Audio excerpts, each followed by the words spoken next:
Continuamos y vamos a comentar una iniciativa que es interesante, pero también que puede tener riesgos. Es el caso de que presentó precisamente el gobernador, en el sentido de que si el Congreso del Estado aprueba una ley y esa ley no le parece bien, que tiene que hacerle observaciones, esas observaciones tienen que ser recogidas ahora ya con la mayoría simple, es decir, el 50+1 de los que estén presentes, no como estaba antes, que era con mayoría calificada, las 2/3 del total. Así es, la verdad es que esta propuesta llegó como sin mucho escándalo en un hermetismo y se aprobó igual, ¿eh? De hecho no hubo observaciones por parte de los diputados, lo cual llama la atención porque evidentemente que esto fortalece al Ejecutivo, fortalece evidentemente a la mayoría que está previendo que en la siguiente legislatura no va a tener esas 2/3 porque va a tener menos diputados de los que tiene ahora. Sí, yo creo que es un tema delicado que debería haber sido examinado a profundidad y sobre todo con generosidad, porque yo creo que al gobernador no le hacen falta facultades y a la Cámara sí, además de lo que son sus facultades, es pues también la realidad, la correlación de fuerza que existe en la Cámara entre la oposición y el partido, en este caso en el gobierno, que puede después ser otro partido, digo, no es una cuestión nada más de los que están actualmente, pero sí, esa observación, porque sobre todo cuando son cuestiones constitucionales, ¿no? Sí, por supuesto, cuando son cambios a la Constitución es cuando se requieren las 2/3. Ahora,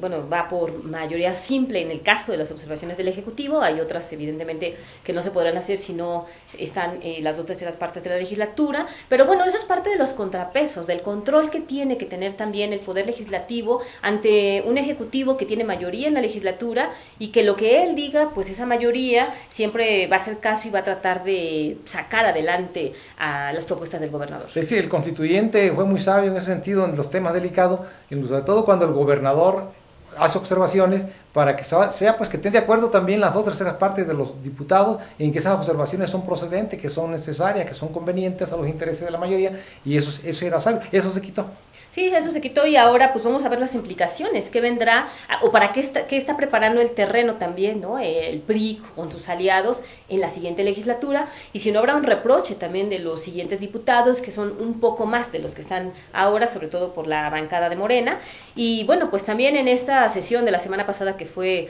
de las últimas, los diputados ya están a punto de cerrar, el 15 es el último día de este periodo ordinario, sacaron una ley de movilidad que hay que exigir que se cumpla, porque es una ley que tiene que venir a dar mayor orden y control, donde el peatón va a ser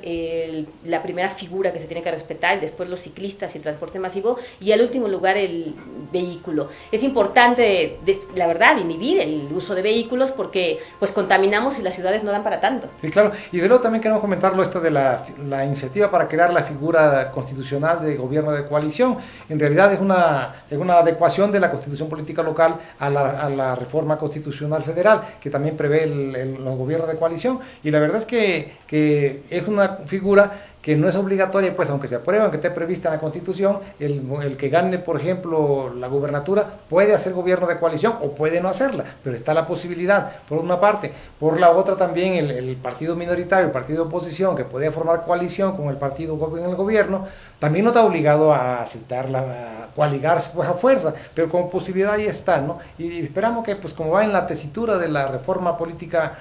federal, pues yo creo que a lo mejor puede tener utilidad, ¿no? Sí, es previsible, y lo más positivo de todo esto es que los diputados tendrían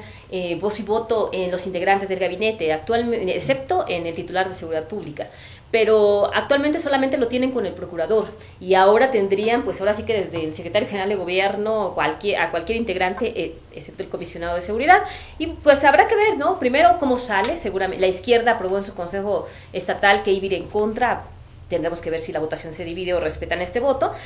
pero bueno, hay que estar pendientes de lo que están aprobando los diputados. La verdad es que muchas veces aprueban cosas que nos pueden impactar y que no conocemos, la ley de autismo, la ley de adopciones, que las van a agilizar, y una ley muy importante es la ley de víctimas, porque viene a establecer controles de cómo y protocolos de cómo se tiene que tratar a las víctimas, qué tiene que pasar con ellas y el fondo que se tiene que crear,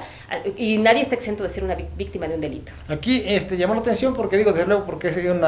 es adecuar la constitución local a la constitución Constitución Federal, porque en el caso de quien la promueve, que es el gobernador del estado, el gobernador Rubén Ávila Villegas, pues no ha dado muestra de ser un gobierno incluyente, al contrario, un gobierno muy cerrado, un gobierno de grupo, un gobierno que está pues gobernando con un grupo reducido que tuvo allá en Ecatepec, con el que gobernó allá y que no le dieron buenos resultados, por cierto. Cerrado hasta con el PRI. Hasta con el propio PRI, entonces un gobierno de esas características pues difícilmente aceptarían un gobierno de coalición, sobre todo cuando no es obligatorio. Sí, entonces habrá que ver qué tanto podría funcionar esto, ¿no? Y bueno, señalar que el fin de semana se llevó a cabo el Consejo Nacional del PRD, un consejo donde sale la dirigencia de Carlos Navarrete y Héctor Bautista, y ahora pues